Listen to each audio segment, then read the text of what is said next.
Got a voicemail the other day from somebody that was talking about the fact that Republicans seem to be convinced there's like a weather gun that like you can point at a state or a country and then just make a hurricane appear out of nowhere. Absolutely bizarre stuff. So I wanted to take a look at a couple of clips that I have here in the queue from QAnoners who are convinced that there's a weather gun that is like aimed at the United States. Check this out. This is Kirsten Weldon. Sadly, she caught COVID actually just a few weeks after this clip took place, I believe, late April 2021, and she died of it. I don't wish death on anybody, obviously, but this is one of the last things that she had to say before she passed away. She believed it to the very end. Listen to what she had to say to her friend Francine Fosdick, another full-blown QAnoner. So they had that freeze out, and they did it with the weather warfare. That would be, the bunker fuel in the ocean and the pulling down the polar vortex, right? Right. They were originally talking about the Texas freeze that happened a couple years ago, where Texas got like way colder than usual and nobody knew how to deal with it. But like none of those other words really made any sense. Chemtrails. So they pulled it down. Oh, now we're talking chemtrails. Okay. Right. With the chemtrails. So they pulled it down and they hit all of Texas. As you know, it had a huge freeze. So yeah, that's what happened. And they usually do it from the Arecibo Observatory when they do their hurricanes and stuff, to pull the hurricane stuff through that Arecibo Observatory in Puerto Rico. See, what she's doing right now is actually a propaganda technique I'm sure you've probably heard of before. It's called the big lie. The more elaborate and detailed your lie is, the more easy it is for people to believe it. She was a public influencer at the time, and she knew that she was. She knew she had people who would believe anything that she said. So she came up with these humongous, fabricated details, these giant fabricated stories that she would tell, and claim that she had inside sources about this information that told her these secretive things about what happened or whatever other thing. That's how she knew all of this. And she knows for a fact that there's a hurricane gun that was shot at Texas that created a big freeze from the Arecibo Observatory. It's just unhinged nonsense all the way down. But this time the Arecibo Observatory was down. So they did it through the Ecuadorian HARP facility. It was traced there. If you watch my videos. It was traced there by whom? Who traced it there, and how do you know? Can you show us evidence? I would love a little bit of evidence. That's all I need. If you watch my videos, you would see the video. It traced all the way back to the Ecuadorian HARP facility, and that was China testing out their new weapons, weather weapons. And of course, Biden was paid billions of dollars before and got more money for letting them do that to the United States. Just bizarre, dude. Why would they do it to the United States when they could do it at like Siberia or something? Somewhere that is not populated. Like nothing about this whole thing makes any sense at all. Just, God, I just don't know where their heads are at, honestly. It blows me away that they believe some of the things that they believe. Inexplicable. So check out the voicemail from this person. Let's see what they had to say. Hey, this is Ellie from California. So the Republicans recently lost their red wave, and another hurricane has hit Florida. I was wondering if you think they're going to pull the whole water gun bullshit again because of this coincidence. If you already talked about it, I'm sorry I don't catch your live stream. Have a good day or night, whatever time it is, wherever you are.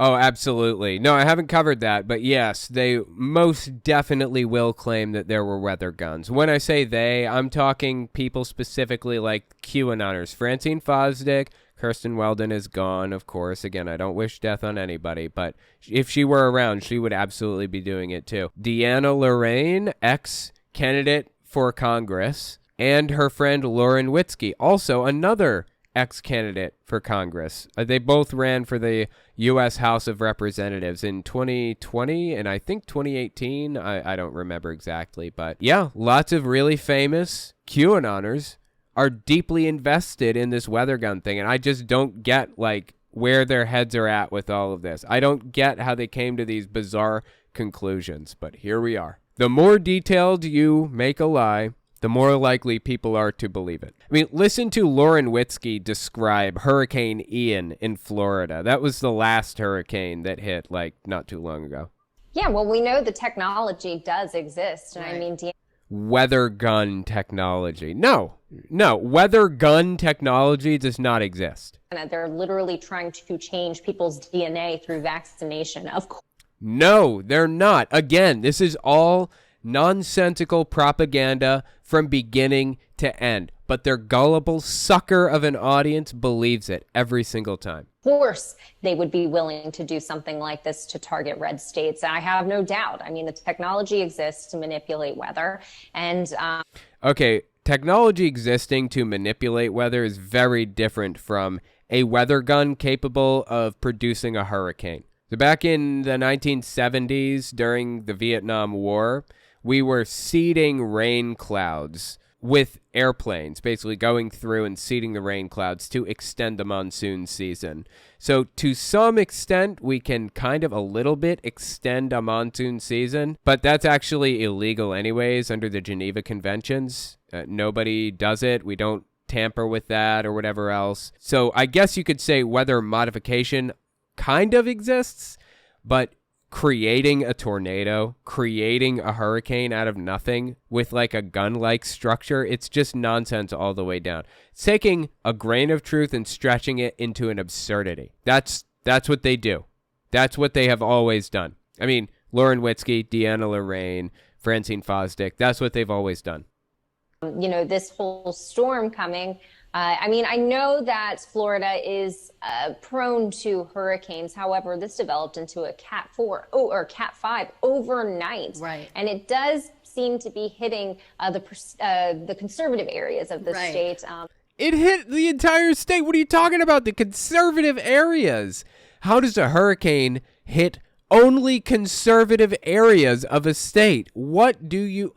Where is her head? I don't understand. How did she get to where she is? And how did she manage to get so popular that she got over 0% votes when she ran for Congress? I just don't get it, dude. This is crazy. The state, you know, I'm not putting it past the elites to target something like Read Jews. That's what she really means. This towards Florida as punishment for getting rid of vaccine mandates or getting rid of child grooming. They are angry with us, and it wouldn't surprise me to find out. And yeah, the technology does exist, but you're not supposed to talk about. Oh, wow. Isn't that interesting? So earlier she said, we already know, as a matter of fact, that technology exists. And then a minute later, she says, grooming. They are angry with us, and it wouldn't surprise me to find out. And yeah, the technology does exist. Huh. How about that? She started out this video by saying it exists and ended it by saying it wouldn't surprise me to find out that it does exist. Do people not see right through this? Really? How are there still people listening to her and buying what she has to say? I just don't get it, man. Anyway, let me know what you think in the comments. Hey, Owen, Guy Young, Brookfield, Illinois. You know, I've seen clips of Tim Allen and John Voight, you know, both of who are super conservative, and they got religion. And it reminds me of when people ask, well, can you say something nice about the other side? And even though Voight, and especially Voight, okay, and Tim Allen are way off base, okay. Oh yeah, John Voight and Tim Allen are out of their heads extremist nutcases. John Voight, I don't know if you've ever heard of this guy. He's kind of a conservative hero. And there's another interesting fact about the guy that I'll let the caller mention in a minute, but yeah, the guy is like a gun rights nutcase to the core. I could say something nice for him. Their children, okay, Tim Allen's daughter, I don't know, is an atheist. And of course, Voight's daughter. I didn't know that about Tim Allen's daughter. Is Angelina Jolie, who's famous for her stances for the progressives. So I could say that they raised their children right because at least they didn't indoctrinate them with the same stupidity they believe in. So that's a good thing. No, I wouldn't hold your breath on that one. I would be willing to bet they probably tried to indoctrinate them. I think I would thank the fact that that Angelina Jolie and Tim Allen's daughter managed to escape. I would probably attribute it to that over them not, teaching them that stuff. But, Tim Allen and Jon Voight are the most extreme of the most extreme and are not really representative of, quote unquote, the other side. There are more moderate, chilled out people who are not complete nutcases that we could pick to represent the other side if we wanted. There are some mostly chilled out Christians who are not really completely over the top nutty that I think would be willing to represent the Christian movement rather than having the far-right conservative extremists represent it. Plenty of nice things to say about them. There are also some libertarians / non-Trump supporting Republicans who we can have disagreements with, lower or higher taxes, pro-life or pro-choice, but they're not nutcases that want us dead. There's no common ground to be had with some people. They refuse to work with us. It's not the other way around. It's like they want us gone. Tim Allen and Jon Voight fall into that category. There isn't a lot good that I can say about them, but there's plenty of good I can say about conservative, just moderate conservatives, independents. I mean, my barber is a moderate conservative / independent, and he's a super nice guy. He's got some really weird, kind of contradictory views about some things, but hey, love him to death. I've been going to him since I moved into this new place like a year ago or something like that. He's a really, really cool guy. We'll continue going to him despite the fact that we disagree. We can have disagreements. Doesn't have to be a battleground. But there are some people who are so out of their heads on whatever conservative extremism they're drinking right now. They will never see reality again. And I think that describes, sadly, Jon Voight and Tim Allen specifically. But that's really cool about their daughters. I didn't realize that Tim Allen's daughter was an atheist. I did know about Angelina Jolie, though. God, imagine having Jon Voight as your dad. That'd be rough, right? Hey, this is Cody Culp. I was just this morning watching the 11th Hour. It's with the guy who said he parted the D.C. pool or whatever, the rock and roll preacher, I guess. Yeah. You're talking about Robin Bullock. That guy is something else. He claims to have showed up on January 6th to go to Donald Trump's, insurrection thing or whatever. And some street preacher there handed him a staff, and he slams the staff down. And supposedly within days of that happening, the reflecting pool dried up just like that.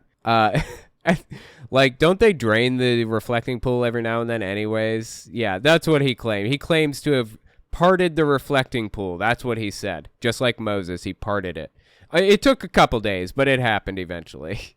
I don't know what you call that dude. I can't remember his name. Have you ever watched the chat of Victory Networks, like seen their live chats and the kind of things people talk about? It's freaking bizarre. It's bizarre. I'm just curious if you've ever done any or just looked at what people are saying and that kind of thing. All right, you said to make these quick. Bye.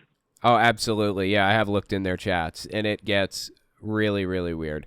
Some of the people in there are just brainwashed shells at this point, completely disconnected from reality. Really interesting to look through the comments and stuff on some of these super, super, ultra, mega religious programs, though, and just kind of get an idea for where a lot of their base stands. I watch a lot of these shows like Flashpoint, for example, or just Victory Network stuff, Kenneth Copeland or whatever else. I watch that stuff to get a bead on what their market research is telling them, what they think the best strategies are to defeat the Democrats or to win elections or whatever else. It's useful to watch what they're doing to figure out what they think is the best strategy, but looking at their audience and the things that they say, do, and believe is useful in its own right. So absolutely, I appreciate the voicemail, and definitely weird to take a look at that stuff for sure. This is Daniel from Indiana. I was just curious as to whether or not you would advise people to talk as long as they can to any Jehovah's Witness who may come to their door, maybe just to waste their time so they're not out talking to other people. I know a lot of YouTube scam baiters, that's kind of their rationale for calling scam centers is, let me talk to them as long as I can so they're not out potentially causing harm to other people. Yeah, there's more to this voicemail that I'm going to address in a second, but let me just address that. I would say yes, if you feel confident in your mental health and your position and everything, and you feel safe, quote unquote, just mentally safe, that you can expend a little bit of mental energy and talk to them about this, go for it. Absolutely. And hey, maybe you can use a little bit of street epistemology or some logical reasoning to take them, through small steps to lead them down a path of deconversion. I mean, I wouldn't hold my breath. They have been programmed to resist having their brainwashing broken, basically. But, it never hurts. And what's the worst case scenario is you waste their time so they're not spending it on somebody else. And honestly, Jehovah's Witnesses' whole goal at the end of the day, at least my whole goal, was to get hours that I could write down on that sheet of paper at the end of the day so that I could turn it in to the elders and they wouldn't pester me about it at the end of the month or the end of the week or whatever other thing. They have to turn in their hours of field service to the elders who then turn it into the main branch. So that was my primary goal, generally speaking, and that's probably their primary goal too. Once they reach 4 hours a week or 5 or 6 or 7 or whatever, they call it quits. So if you're burning up even an hour of their time, that is one less hour that they have to knock on other doors. That's my opinion. Let's keep listening, though. Just curious as to what you might think about that, because I know, like, Scientologists and the fair game and stuff, obviously I'm not a threat to the religion of Jehovah's Witnesses, but who knows? If they were to know where I lived, that could cause damage, and I just didn't know. Thanks. Yeah, you don't have to worry about Jehovah's Witnesses doing something crazy to you. Fair gaming is a method of attacking people from the Scientologist church or whatever, the Church of Scientology. Fair gaming is where they will do literally anything to ruin your life, up to and including framing you for murder. They really did that to somebody. Up to and including breaking into government facilities and burning records about Scientology. No joke, they did this stuff. Operation Snow White is what I think it was called. I forget now. They are a scary group of people that desperately need to be regulated by the government, maybe even broken up. Like some of the stuff that Scientology does is just disturbing. Anyways, Jehovah's Witnesses are not like that at all. The worst thing that Jehovah's Witnesses will do is they will shun you. They'll stop talking to you. They won't come around anymore. They're complete pacifists. They would now. I don't believe that Jehovah's Witnesses would hurt a fly as an organization. That being said, they will do everything they can to wreck you mentally by yanking every friend and family member you have ever had from your life permanently. That's what they did to me, and it did do a real number on me. I'm still dealing with some of that stuff. But as an outsider, you're perfectly safe. You've got absolutely nothing to worry about. So anyway, yeah, hopefully that answered the question. I appreciate the phone call. Really interesting. Hey, Owen, this is Tony from Texas, called before. I was listening to this last thing you posted about Greg Locke and the letter he got from the Masons. You said the guy that sent him the letter went to the Catholic Church. Right, so if you're unfamiliar with this, I was reviewing a video from Greg Locke. Apparently, Greg Locke claims to have gotten an email from somebody. So Locke he's a pastor if you don't know him. He's going to hold a book burning service at his church, right? And he claims to have received an email from somebody who says that they're a Freemason. And he said that he contacted the Catholic diocese in the area and he was working with them and they were all going to get together and forcibly stop Greg Locke from burning anything on the night that he planned on doing it, Halloween night or something. Well, here's where it gets interesting. Greg Locke claims that the email was deleted by the Freemasons right off of his phone while he was reading it on stage. except the person that he claimed it came from, there's no record of that person existing ever. There's no record of them on the Freemasons, like, chapter records. There's no record of him existing on Facebook anywhere. And the name is actually from a movie, The Good, the Bad, and the Ugly. Arch Stanton is the name that he claimed emailed him about this. So anyways, yeah, Arch Stanton supposedly sends Greg Locke an email that says he got the archdiocese, the Catholics, and everybody together, and they're all going to work together to stop Greg Locke by force from burning books. Like, it's such an unbelievable story. It was ridiculous. That's what we're referring to here. Keep listening to the voicemail here. The Catholic Church. Fun fact, if you are Catholic and you go join the Masons, you do risk being excommunicated from the Catholic Church. Just fun fact. Have a nice day, man. Bye.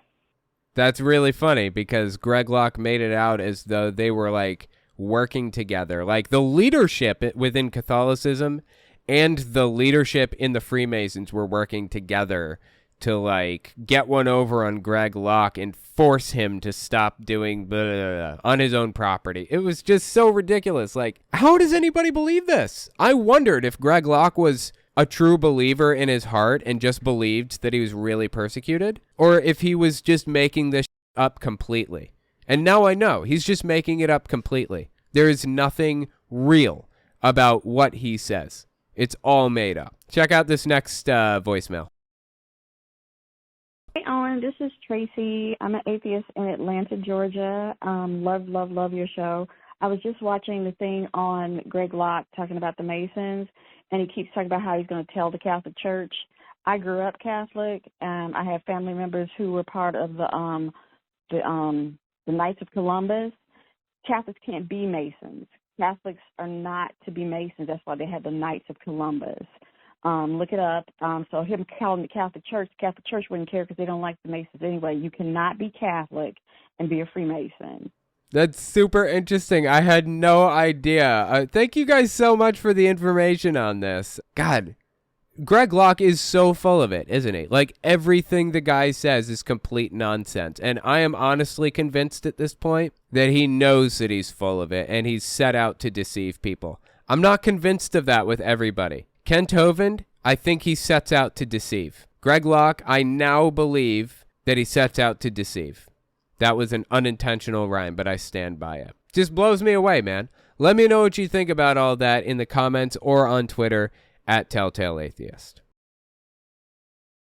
As I'm sure you can probably tell, I have COVID. Just based on the sound of my voice, it's a little bit different than usual. And yesterday I lost my sense of smell. That is actually more devastating than I thought it would be. I thought that the sense of smell was like just this kind of not that important piece of your life, but you have no idea how integral it is to your life that you have that sense of smell. It's like walking through an empty, barren wasteland, walking through a desert with nothing, no extra sensory information being fed in. It is as, okay, this is a tall claim, I know, but I'm going to say it's as bad as losing one of your other senses, because with smell goes taste. I can't taste anything, nothing. It's like I'm chewing paper or soil when I eat anything at all. I cannot enjoy food. I just can't. There's nothing to enjoy. I'm just mechanically eating just to make sure that I stay alive right now. It's really devastating. Really, really devastating. I love apple juice. I drink so much apple juice. It's like yesterday I drank apple juice. It was like drinking thick water. That's what it tastes like. Just, I don't know. It's just very devastating. It's hard. It's really hard to lose your sense of smell. And now my other two family members have COVID too, my wife and my kid. They both tested positive today, and that's pretty devastating too. So just hope for the best. Wish me luck. Normally, I would probably be taking it easy, but you know me. I don't take anything easy, so. Okay, this isn't even my worst day. I think my worst day was 2 days ago or maybe 3 days ago. Today is not great. I still have a sore throat. I can't smell. And I still have a fever on and off. In fact, I think I have a fever now. I just took ibuprofen a minute ago. So, but we'll make it through. We'll do it. Hope you get well soon. I appreciate that, Alma Tadero. Do you really want to smell? I would love to smell absolutely anything right now, honestly. Whatever. I don't even care. If that's what it is that I am allowed to smell, I'll take it. It's really hard to lose a sense, especially the sense of taste and smell. It's hard. It's really, really hard, and it really freaks you out. So, anyway.